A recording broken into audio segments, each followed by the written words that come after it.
કે આ તો ચૂડેલના વાહા જેવું છે. આ માર્કેટિંગ યાર્ડનો જે આખો ધંધો છે, ખેડૂતોને ફાડી ખાવાના ધંધા છે, સત્તાવાર રીતે કાળો ઘેર છે.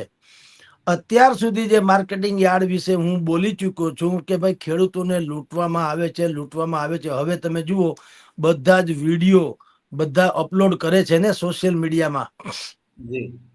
ગઈકાલે જ ગોંડલ માર્કેટિંગ યાર્ડનો વિડીયો અપલોડ થયો. તમે વિચાર કરો, એમાં ઉપર લખ્યું છે કે કંસનો દરબાર જોઈ લો કેવો હોય. આપણે જે શબ્દ પ્રયોજો થયો, લોકોએ સ્વીકારી લીધો કે માર્કેટિંગ યાર્ડ એ કંસનો દરબાર કે કતલખાનાથી જરાય કમ નથી. એ વિડીયોમાં તમે ને હું જોઈ શકીએ છીએ, લાલ ગોલરિયા મરચા જેને કહેવાય, ગોંડલના વિશ્વ વિખ્યાત છે. 1 અને 2 રૂપિયા કિલો.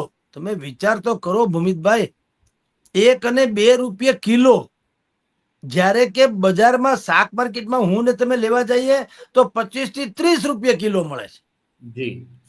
તો 2 ને 30 એની વચ્ચેનો જે ગાળો છે એ કોણ ખાઈ જાય? નથી ઉત્પન્ન કરનારાને મળતા, નથી તમારા મારા જેવા ગ્રાહકોને મળતા, અને એ એવા હરામ ખાયા લોકો ખાઈ જાય છે જેને ને ખેતરને કાંઈ લેવા દેવા નથી.